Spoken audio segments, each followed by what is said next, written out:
Je voudrais répéter qu'à chaque étape, du commencement à la fin, la vie spirituelle a en elle ce secret. Je vois.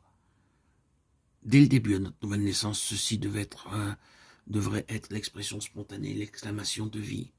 Notre vie chrétienne doit commencer là.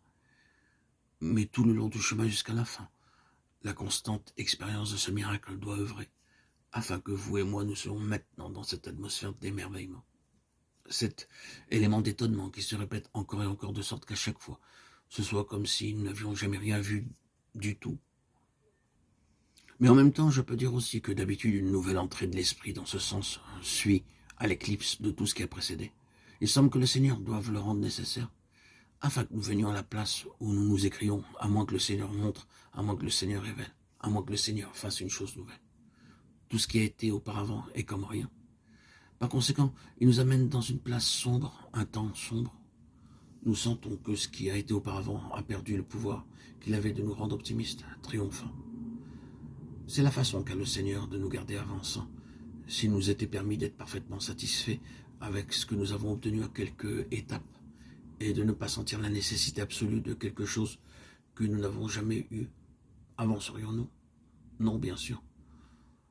Pour nous maintenir avançants, le Seigneur doit provoquer ces expériences où il nous est totalement nécessaire de le voir et de le connaître d'une manière nouvelle.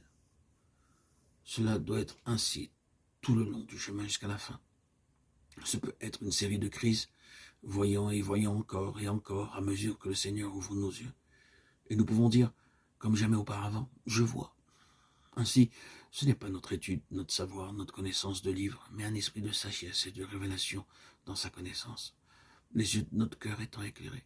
C'est le fait de voir qui apporte la note d'autorité si nécessaire. C'est l'élément, le trait dont on a besoin aujourd'hui. Ce n'est pas seulement voir, mais voir pour apporter une nouvelle note d'autorité.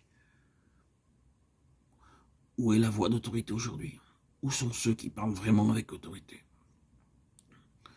Nous languissons terriblement dans chaque sphère de la vie, par manque de cette voix d'autorité.